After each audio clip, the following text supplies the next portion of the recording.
기독교인은 술을 마시면 안 되는가? 이 질문에 대해서는 예스와 노로 바로 답할 수 없는 문제입니다. 지금은 예전과 달리 기독교이면서도 술을 마시는 사람들이 많이 있습니다.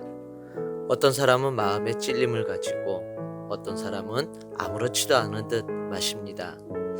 그렇다면 성경은 술에 대해 뭐라 말씀하고 있을까요? 성경에서 가장 많이 나오는 술은 포도주입니다. 예수님도 마셨고 제자들도 마셨습니다. 구약에서도 포도주는 음료수처럼 나옵니다. 반면 술을 입에 대지 않는 사람들도 있었습니다.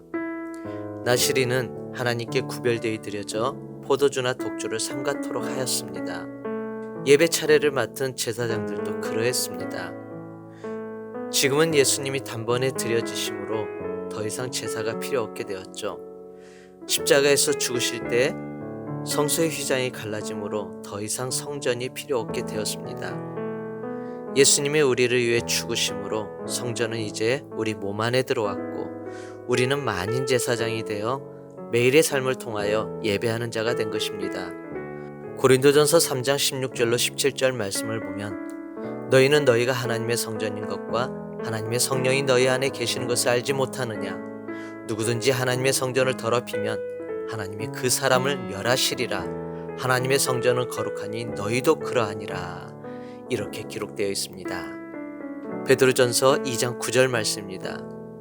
그러나 너희는 택하신 족속이요 왕같은 제사장들이요 거룩한 나라요 그의 소유가 된 백성이니 우리의 몸이 하나님의 거룩한 성전이고 매일 주님께 예배드리는 만인 제사장이 되었습니다.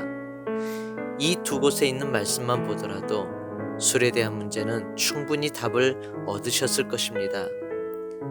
초대교회를 보면 교회 일꾼을 세울 때에도 술에 임박힌 자를 세우지 말라 하셨습니다. 또한 성령 충만을 받기 위해서 술 취하지 말라 하셨습니다. 바울이 디모데에게 병을 치료하기 위해 포도주를 조금씩 마시라는 말씀 속에서 디모데도 술을 마시지 않았음을 알 수 있습니다. 다만 로마서 14장에서는 먹는 것과 마시는 것으로 형제를 비판하지 말라 하셨습니다. 하나님의 말씀은 남을 비판하는 데 사용하는 것이 아니고 자신을 돌아보는 데에 사용해야 합니다. 내가 하나님의 거룩한 성전인 것과 하나님과 끊을 수 없는 사랑으로 묶여있는 하나님의 자녀라는 것을 인지하신다면 거기에 걸맞는 행동과 책임을 지는 자세로 술뿐 아니라 모든 것을 대하여야 합니다. 하나님의 나라는 먹는 것과 마시는 것이 아니요 오직 성령 안에 있는 의와 평강과 희락이라. 로마서 14장 17절 말씀. 아멘.